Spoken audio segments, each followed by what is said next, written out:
அதான் என்ன கேட்கிறாங்கன்னா, முன்ஜென்மம் இருக்குதா இல்லையான்னு ஒரு நிகழ்ச்சி நடத்துறாங்க. இந்த நிகழ்ச்சி நடத்தும் போதே அவன் கிறுக்கண்ட் ஆயிடுறான். முடிவு என்ன சொன்னாலும் சரி, சந்தேகத்துக்கு உரியதுக்கு தான் விவாதம் நடத்தணும். நெருப்பு சுடும்ங்கிறது நெருப்பு சுடுமா சுடாதான் இந்த விவாதம் நடத்தின கிறுக்கன் தானே. கடைசியில் சுடும் தீர்ப்பு அளிச்சாலும் இது விவாத பொருளா? நெருப்பு சுடத்தான் செய்யும். நெருப்பு சுடுமா சுடாதான் இப்படி எல்லாம் என்ன செய்றாங்க? சீனி இனிக்குமா இனிக்காதா இதுக்கு விவாதம் நடத்துற மாதிரி என்ன செய்யறாங்க? முன்ஜென்மம் இருக்குதா இல்லையான்னு கேட்கறான. இதே ஒரு அறிவு இருக்கு, அறிவு செய்வானா? முன்ஜென்மம் இருக்குங்கிறதுக்கு ஒன்னு லாஜிக்காவது இருக்கணும், சயின்டிபிக்காவது அதுக்கு ப்ரூஃப் இருக்கணும். ஒன்னு லாஜிக் இருக்கணும், சயின்டிபிக்கா இருக்கணும், அல்லது கண்ணுக்கு முன்னாடி தெரியணும். 3 வகையில தான் ஒரு விஷயத்தை ஏத்துக்கிற முடியும். ஒன்னு லாஜிக் விவாதம் பண்ணி இருக்குங்கிற நிரூபிக்கணும், அல்லது என்ன செய்யணும், விஞ்ஞான ரீதியான ப்ரூஃப்களை கொண்டாந்து காட்டி இருக்குன்னு சொல்லணும், இல்லாட்டி இந்த இருக்குன்னு காட்டணும். இல்ல கண்ணு முன்னாடி என்ன செய்யணும்? இந்த 3 வகை இல்லாம ஒன்றை சொல்ல முடியுமா? இந்த முன்ஜென்மன்னு சொல்லக்கூடியவங்க இந்த 3ல என்னத்தையா காட்ட இயலுமா? காட்ட முடியாது. முன்ஜென்மங்கிறவங்க என்ன சொல்றாங்கன்னு கேட்டா, ஒரு மனிதனுக்கு 7 ஜென்மம் இருக்கிறான். 7 ஜென்மங்கள் சொல்றாங்க இல்லையா? ஒரு மனிதன் நீங்க இருக்கிறீங்கன்னா இது மட்டும் உங்க ஜென்மம் கிடையாது. 7வது ஜென்மம் எடுக்கும் போது அப்பதான் முக்தி அடைஞ்சிருவாங்க. 7வது ஜென்மம் அடையும் போது என்ன செய்யறாங்க? முக்தி அடைவார்கள் சொல்லிக்கொண்டு 7 பிறவி இருப்பதாக என்ன செய்யறாங்க? ஒரு சித்தாந்தத்தை மக்கள்கிட்ட வச்சிருக்கிறாங்க. அந்த முன்ஜென்மம் என்ன சொல்லுதுன்னு கேட்டா, நீங்க இப்ப இந்த உலகத்துல கஷ்டப்படுறீங்கன்னு வைங்க. இப்படி கஷ்டப்படுறீங்கன்னா இதுக்கு முந்தி நீங்க அவ்வளவு அநியாயம் பண்ணிருப்பீங்க. போன பிறவில, போன ஜென்மத்துல ரொம்ப அநியாயம் பண்ணதுனாலதான் இப்ப என்ன செய்யறீங்க? அந்த சிரமத்தை நீங்க உள்ளாகிறீங்க. ஒரு நாய் உங்களை கடிச்சிருச்சுன்னு வைங்களேன், என்ன சொல்லுவாங்கன்னு கேட்டா, நீ போன ஜென்மத்துல நாயா இருந்து இவனை கடிச்ச, அதுக்காக அப்படி பாத்திய, இப்படிலாம் சொல்லுவாங்க தத்துவம். அப்ப முன்ஜென்மம்னு சொல்லி இப்படி 7 பிறவி, பல 7 பிறவினா மனுஷனா தான் இருக்கணும் அவசியம் கிடையாது. கழுதையா, குதிரையா, யானையா, பண்ணியா, புலியா, என்ன வேண்டாலும் என்ன செய்யலாம், அது ஆகிக்கிட்டு வரும். இப்படி 7 ஜென்மம் எடுப்பாங்கன்னு சொல்றாங்க. முதல் விஷயம் என்னன்னு கேட்டா, ஒருவன் மறுபிறவி, மறு ஜென்மம் எடுப்பது லாஜிக்காக முதல் சரியான்னு நீங்க பார்க்கணும். முதல்ல தத்துவார்த்த ரீதியா விவாதம் செஞ்சு அந்த மாதிரி ப்ரூஃப் இருக்கான்னு பார்க்கணும். இப்ப மறுபிறவி தான் எடுத்துதான் மனித வளர்ச்சி வருதுன்னு சொன்னா எந்த ஒரு பிறவியும் அதிகரிக்க கூடாது. இப்ப உதாரணமா ஒரு 100 கோடி பேர் இந்தியாவில் இருந்தாங்கன்னு வைங்க. 100 கோடி பேர் மறுஜென்மம் எடுத்தா எத்தனை பேர் வரணும்? மறுபடியும் 100 கோடி தான் இருக்கணும். மறுபடியும் 100 கோடி தாண்டக்கூடாது. 100 கோடி பேர் இருக்கிறான், 1 லட்சம் பேர் செத்து போயிட்டான், செத்தவன் 1 லட்சம் பேர் பிறப்பான். அப்ப அந்த 100 கோடி எப்படி இருந்துகிட்டு இருக்கும்? அடுத்து ஒரு 50,000 பேர் செத்தான், அந்த செத்தவன் மர பிறகு எடுப்பான். உசுரோட இருக்கிற 2 எடுக்க மாட்டான்ல, 2வது பிறகு எடுக்கணும், போனதான மறுபடியும் எடுக்க முடியும். அப்படின்னா இப்ப ஒரு போன வருஷம் சொன்னாங்க 600 கோடி பேருண்டாங்க உலகத்துல. இந்த வருஷம் 720 கோடின்ட்டா முந்தா நாள் 120 கோடி அதிகமா இருக்கு. 600 கோடி பேரா இருந்தது 120 கோடி அதிகமா இருந்தா அந்த 120 கோடி எப்படி வந்திருக்கு? முன்ஜென்மத்துல மனுஷன் வர்றான்னு சொன்னா 600 கோடி தான் மறுபடியும் இருக்கணும். மறுபடியும் 600 கோடி கூட இருக்க கூடாது. ஆதம் ஹவ்வா 2 பேர் தான் இருக்கணும். ஒரு ஜோடி தானே கடவுள் படைக்கிறாரு. அந்த ஒரு ஜோடி இருக்கிறாங்க. அந்த ஒரு ஜோடி ஜென்மம் எடுக்கிறதா இருந்தா ஒரு ஜோடி, அந்த ஒரு ஜோடி ஜென்மம் எடுத்தா மறுபடியும் ஒரு ஜோடி, அந்த ஒரு ஜோடி ஜென்மம் எடுத்தா மறுபடியும் ஒரு ஜோடி, கடைசி வரைக்கும் அப்படித்தானே இருக்குன்னு நம்ம பாக்குறோம். எல்லா ஜீவன்களும் கூடிக்கிட்டே இருக்கிறது, மனுஷன் மட்டும் கூடல. அன்னைக்கு இருந்த கோழி எண்ணிக்கையை விட இன்னைக்கு கோழி கூட, அன்னைக்கு இருந்த ஆட்டு எண்ணிக்கையை விட இன்னைக்கு ஆடு கூட, அன்னைக்கு இருந்த மாட்டு எண்ணிக்கையை விட இன்னைக்கு மாடு கூட, அன்னைக்கு இருந்த கொசு உற்பத்தியை விட இன்னைக்கு கொசு கூட கூடியிருக்கா இல்லையா? அப்ப எல்லாமே கூடிக்கிட்டு இருக்கும் பொழுது எதுவும் எதுவாகவும் மாறலன்னு விளங்குறது. லாஜிக்கா பார்த்தோம்னு சொன்னா இது ஒரு மேட்டரே இல்லை, எந்த ஒரு தத்துவத்திலும் இது அடங்க மாட்டேங்குது. ஒண்ணும் ஃபர்ஸ்ட் ஆச்சா. 2வது என்னன்னு கேட்டா, சரி மறு ஜென்மம் எடுத்தேன்னு சொல்றிய, எப்படி கண்டுபிடிச்ச? நீ சொல்லு பாப்பா, என்ன ஜென்மம், நீ என்ன ஜென்மத்தில் இருந்த, நீ அதுல இருந்து நீ எத்தனாவது ஜென்மம் வந்திருக்கன்னு எப்படி உனக்கு தெரியும்? அதுக்கு ஒண்ணும் சொல்ல முடியாது. நான் என்ன ஜென்மம் உங்களுக்கு யாருக்கா தெரியுதா? ஒவ்வொருத்தரும் தெரிஞ்சா அதை ஒத்துக்கலாம். என்ன செய்யலாம்? உங்களுக்கு நம்ம 4வது 3வது உங்களுக்கே தெரியுதுன்னு வைங்க, எல்லாருக்கும் தெரியுதுன்னு வைங்க, அப்ப இருக்குன்னு ஒத்துக்கலாம். எவன்கிட்ட கேட்டாலும் மறுஜென்மம்னு சொன்னாங்க. நீ எத்தனை ஜென்மப்பா, நீ என்ன பாப்பா இருந்த, அதெல்லாம் தெரியாதுங்க, மறுஜென்மம் இருக்குங்க அப்படின்னு சொல்றான். அப்ப நம்மள யாருக்கா, இந்துவுக்கோ முஸ்லீமுக்கோ கிறிஸ்தவனுக்கோ ஒருத்தனுக்குமே அவன் நம்ம ஒரு இத்தனாவது ஜென்மத்தில் இப்ப இருக்கிறோம் அப்படின்னு எவனுக்குமே தெரியல. இப்ப நம்ம எடுத்திருக்கிறது தான் ஜென்மம் நம்ம எல்லாரும் விளங்கி வச்சிருக்கிறோம். அப்ப இதுல என்ன விளங்குது, மறுஜென்மம் சும்மா கற்பனை அப்பம்பாட்டம் சொன்னதை வச்சுக்கிட்டு சொல்றாங்களே தவிர அது யாரு அவனே விளங்காத ஒன்று. தலைவலிக்குதுன்னா தலைவலிக்குன்னு உங்களுக்கு தெரியணும்ல, காய்ச்சல் அடிக்குதுன்னா உங்களுக்கு காய்ச்சல் அடிக்கிறது உங்களுக்கு தெரியணுமா இல்ல, அடுத்தவன் தெரியாட்டா கூட நீங்க என்னவா இருக்கீங்கன்னு உங்களுக்கு தெரியாட்டி என்ன அர்த்தம், நீங்க என்னவா இருக்கிற மனுஷன்பீங்க. நீ யார், நான் மனிதன், இந்தியன், தமிழன், முஸ்லிம் போறீங்களா பள்ளிக்கூடத்தில் புள்ள பண்ணும் போது அதால உங்களுக்கு தெரியுது, நீங்க மனுஷன் உங்களுக்கு தெரியுது, ஆம்பளை ஆம்பளைன்னு தெரியுது, பொம்பளைன்னா பொம்பளைன்னு தெரியுது, இந்தியாக்காரனா இந்தியாக்காரன்னு தெரியுது. என்ன தெரியுது அதானங்க உண்மை. மறுஜென்மம் ஏதாவது உங்களுக்கு தெரியுதா, அதுக்கு ஏதாவது ப்ரூஃப் ஏதாவது உங்கள்ட்ட இருக்குதா, யாருக்காவது யாபத்துக்காவது வருதா? அப்ப இது என்ன, அதை வச்சு பார்த்தாலும் அதுக்கும் ஒரு ஆதாரம் இல்லை. அல்லது அறிவியல் பூர்வம் மனுஷனை கொண்ட லேப்ல கொண்டு கொடுத்து இவனை டெஸ்ட் பண்ணி இவன் எத்தனாவது ஜென்மம் வந்திருக்கான்னு கண்டுபிடிக்கலாமா? அப்படியா? அப்படி ஒண்ணும் இல்ல. அவன் சிரிப்பான், இது இது எப்படி டெஸ்ட்ல வரும்னு கேட்பான். இது எப்படா டெஸ்ட் பண்றது, இது எதுக்கு என்ன ஃபார்முலா இருக்குது கேட்பான். அப்ப அறிவியல்லையும் இல்லை, இது பிராக்டிகலா நடைமுறையிலையும் இல்ல, லாஜிக்கா விவாதம் செஞ்சு பார்த்தாலும் இல்ல, அறிவுபூர்வமான வாதங்களை செய்து பார்த்தாலும் அப்படி இல்ல. நாம எடுத்திருக்கிற ஒரு பிறவி தான் நம்முடைய பிறவி, வேற ஒரு பிறவி மறுமையில திருப்பி எல்லாம் எழுப்புவான அந்த பிறவி, அவ்வளவுதான். அந்த பிறவி எடுக்கல, அந்த மறுபிறவி தான் நமக்கு இருக்கிறது. மறு ஜென்மங்கிற என்னது, நம்மளை எல்லாம் அழித்து விட்டு திரும்ப அவன் எழுப்புவான், அதுதான் இருக்கே தவிர இப்ப நம்ம என்ன இல்ல. நம்ம எதுவா நம்ம இன்னும் சொல்ல போனா நல்லா தெரியுது. என்ன தெரியுது, ஒரு ஒரு ஆணுக்கு மட்டும் கல்யாணம் பண்ணி வைக்கிறாங்க. கல்யாணம் பண்ணி வச்ச உடனே அவங்க ரெண்டு பேரும் இல்லறத்துல ஈடுபடுறாங்க. அதன் மூலமா ஒரு கரு எல்லாம் கண்ணுக்கு முன்னாடி தெரியுதா, எப்படி நீங்க வந்தீங்கன்னு உங்களுக்கு தெரியுது. நீங்க வந்தது உங்களுக்கு தெரியாட்டாலும் இன்னொரு குழந்தை வர்றத வச்சு நீங்க எப்படி வந்திருப்பீன்னு வழங்குதா இல்லையா? நம்ம இப்படி வேற ஒரு ஜென்மத்தில் குதிச்சுலாம் வரல, ஒரு அப்பன்ட்டு இருந்து ஒரு ஆத்தாட்டு இருந்து ரெண்டையும் மிக்ஸ் பண்ணி அது ஒரு விதமாக உருவாகி தான் வர்றோம்னு நல்லா தெரிகிறது. வேற நம்ம படைப்பு உருவானதுக்கு வேற எந்த விதமான காரணமும் இல்லைன்னு தெரியுது. அப்புறம் என்ன மறுஜென்மம்? இன்னும் சொல்ல போனா அது உயிரை எப்படி வருது, ஆண் இருந்து ஒரு பாட்டு எடுக்கு, பெண்ணிட்ட இருந்து ஒரு பாட்டு, ரெண்டு மிக்ஸ் ஆக்கி அதுக்கப்புறம் அது கருவறையில வளர்ந்து நம்ம பிறக்கிறோம்னு சொல்லும் போது இதாவது கொஞ்சமாச்சு அறிவு இருக்குதா? இதுல ஒண்ணுமே இல்ல. இருந்தாலும் இந்த விஜய் டிவியில பண்ணக்கூடிய அழிச்சாட்டி நம்ம அதிகம் தான் பண்றாங்க. கிறுக்குத்தனமான விஷயங்களை எல்லாம் ஒரு புதுசா சொல்றோம்னு சொல்லிவிட்டு அனைத்தையுமே மூட நம்பிக்கையை வளர்ப்பதற்காக வேண்டி விவாதத்திற்கு அப்பாற்பட்டதை எல்லாம் விவாத பொருளாக்கி அதுல நமக்கு சந்தேகத்தை ஏற்படுத்தி இதெல்லாம் பார்த்தா மூளை மலங்கி போயிருங்க.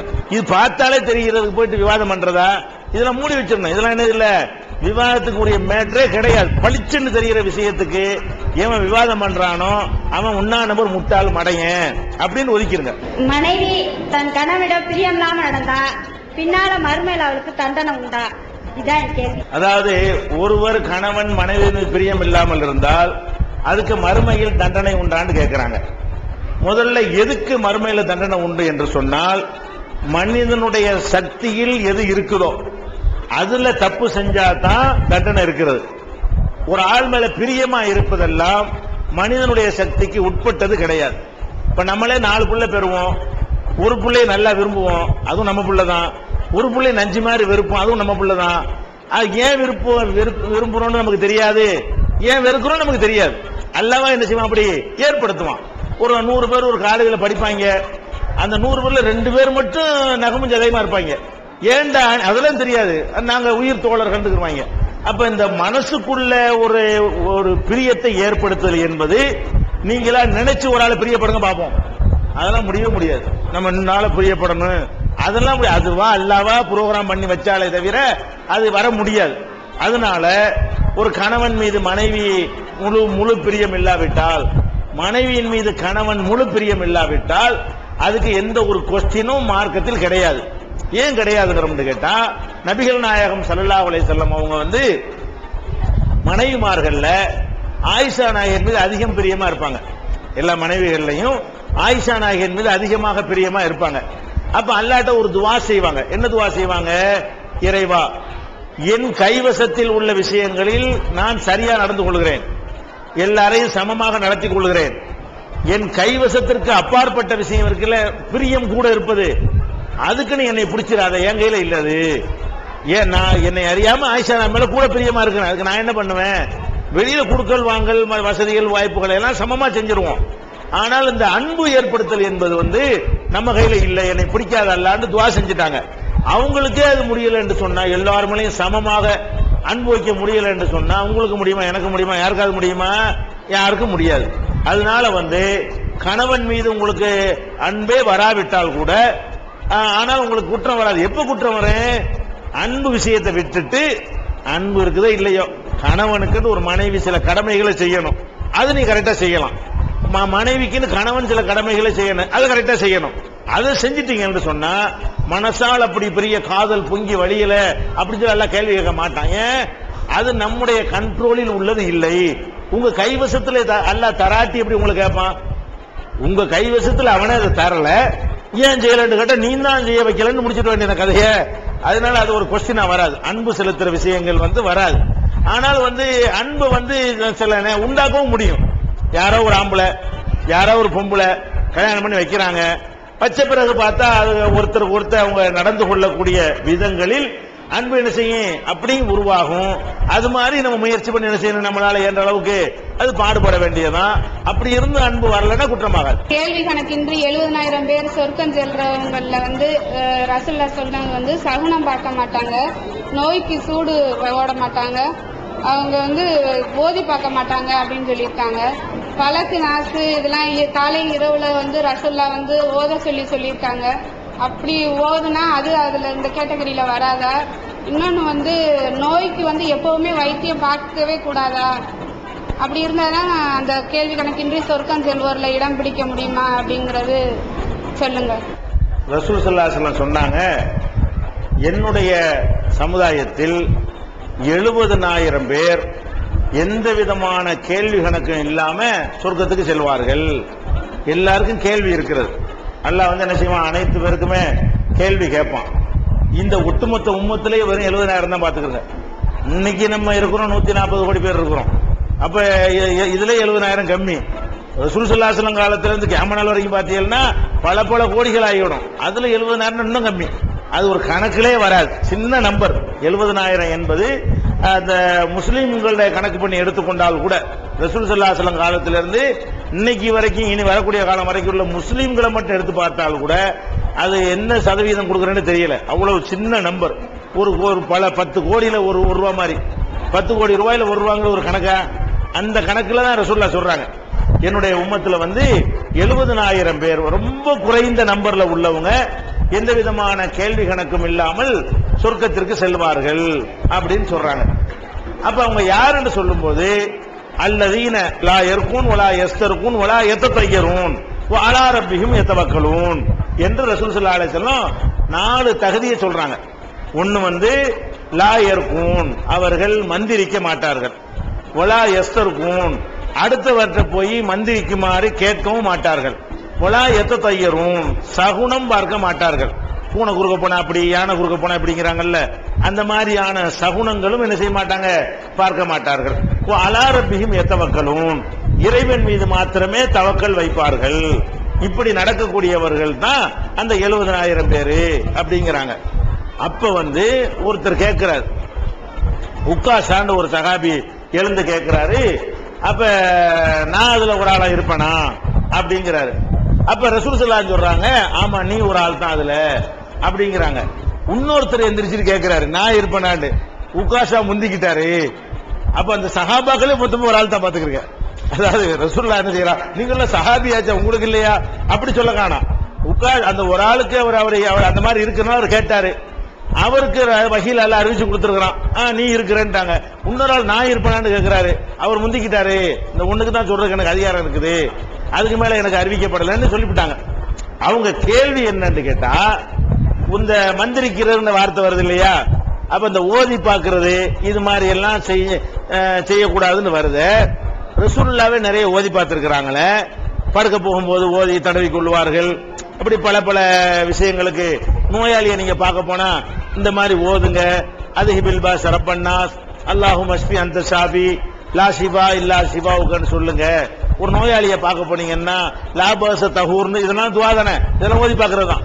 இப்படி எல்லாம் செய்ய சொன்னாங்களே, அதை இது எடுக்குமா அப்படின்னு கேட்கறாங்க. அதை இது எடுக்குமான்னு கேட்கறாங்க. அதை எடுக்காது. ஏன்னு கேட்டா அதுல லா எர்கூன் வலா எஸ்தர்கூன் அரபி வார்த்தை வருது. அது வந்து மந்திரித்தல், அதாவது இது வந்து பிரார்த்தனை. அதான் அந்த சொல்ல கொண்டு மந்திரிச்சு அந்த அதன் மூலமா குணம் தேடுவது அல்ல. இஸ்லாத்தில் கற்றுத்தருவது எல்லாமே துவாக்கள். நம்ம ஓதுறோம்னா லா பாச தஹூர், அல்லாஹ் குணமாக்கிருவான், கவலைப்படாதீங்க. அது ஹிபில் பாச ரப்பன்னாஸ், இறைவா நீ வந்து இந்த துன்பத்தை போக்கிரு, எல்லா நோயும் குணமாக்கிரு. இந்த மாதிரி தான் நமக்கு ரசூல் ஸல்லல்லாஹு அலைஹி வஸல்லம் அந்த நோய் நொடிகளுக்கு ஓதி தந்த துவாக்கள் அமைந்திருக்கிறது. இது துவா, பிரார்த்தனை, நம்மளே பிரார்த்தனை செய்வது. இது என்னன்னு கேட்டா ஒரு சொல்ல மந்திர சொல்ல உச்சாரணம் பண்ணி அந்த சொல் மூலமா குணம் கிடைக்கும் நினைக்கிறது.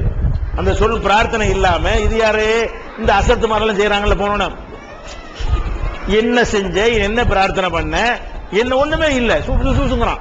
அப்ப இது வந்து ஒரு துவாவும் கிடையாது. நீங்களும் துவா செய்யல, அந்த ஆளும் துவா செய்யல, என்னத்தையும் ஒரு சொல்ல வச்சு என்ன செய்யறாரு, இப்படி செய்யறாரு. இந்த மாதிரியான விஷயங்கள் செய்யறவங்களுக்கு என்ன வராது, அது கிடைக்காது. இப்ப நம்ம துவா படுக்க போகும்போது குல்ஹுல்லா சூரா, குல்லவது ரபில் பலக்கு, ரப்பின் நாஸ்லாம் ஓதி கையில ஊதுவார்கள், தடவி கொள்வார்கள்.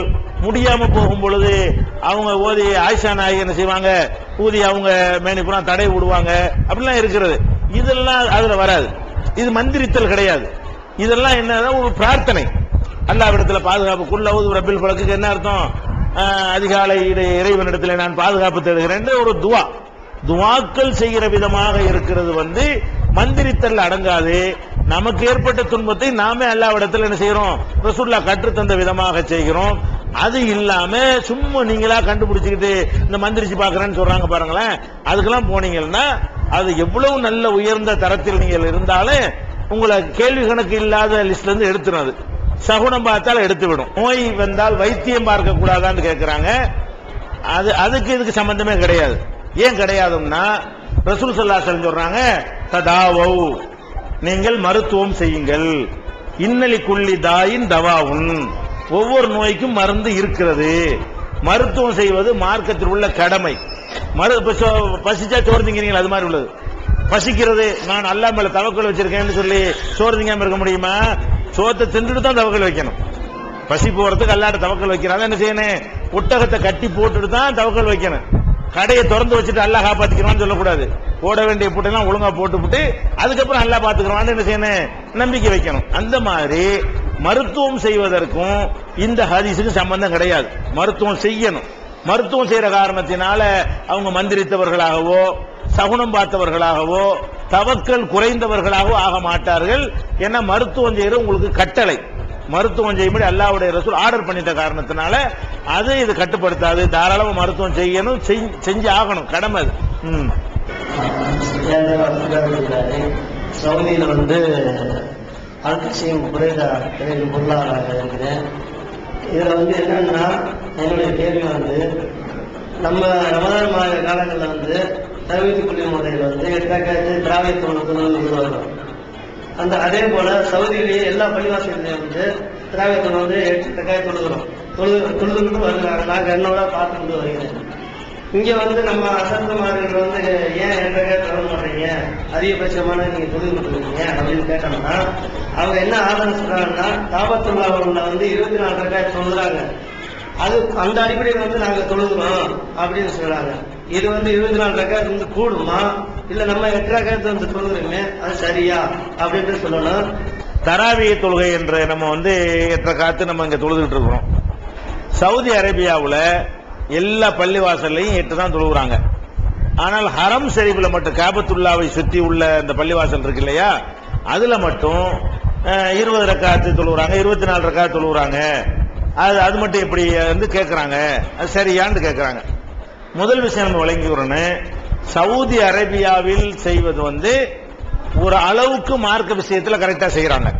நம்ம நாட்டில் உள்ள முஸ்லிம்கள் செய்வதை விட பல விஷயங்கள், தாயத்து தட்டு இந்த மாதிரியான மற்ற விஷயங்கள்ல எல்லாம் என்ன செய்யறாங்க, ஒரு அளவுக்கு கரெக்டாக இருக்கிறாங்க. ஆனால் அங்கேயும் சில விஷயங்கள் அரசியலுக்காக வேண்டி காம்ப்ரமைஸ் பண்ணுகிறார்கள். அங்கேயும் நம்ம சுன்னத்தை வந்து 100% பேண மாட்டாங்க.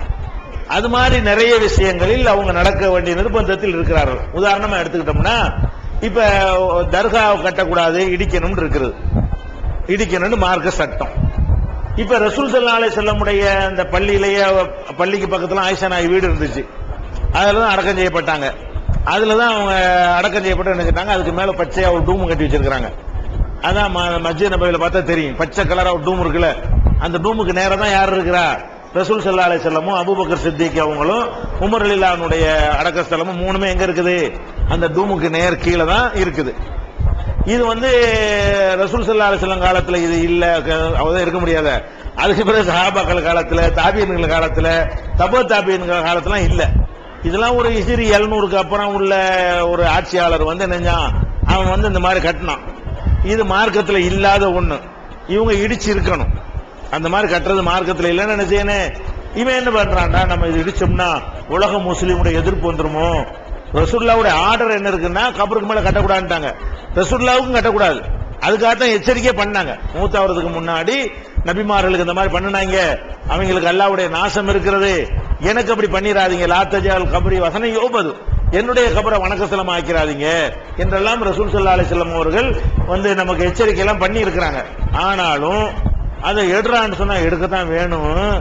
எல்லாரும் சேர்ந்து கொந்தளிச்சிருவாங்க, நான் என்ன செய்யறதுங்கிறான். பல விஷயங்கள் எடுத்தான், எல்லா தர்காவும் எடி தள்ளிவிட்டான், அனைத்து தர்காக்களும் இடிச்சு தரமட்டம் ஆக்கிட்டான். சில விஷயங்கள் கரெக்டா செஞ்சிருக்கிறான்.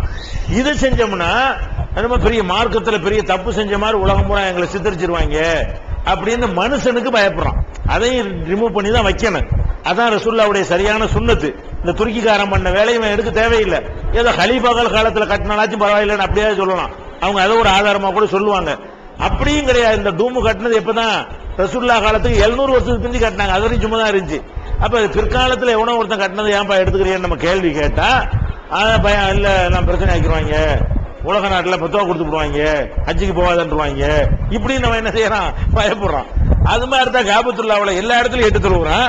காபத்துல்லாஹ்வுல என்ன செய்யறான்னா அதுக்கு முந்தி துருக்கிக்காரன் காலத்துல என்ன இருந்துச்சோ அது போய் நம்ம மாத்த வேணாம். இந்த 4 முசல்லாவை எடுத்துட்டு படாத பாடுபட்டான்.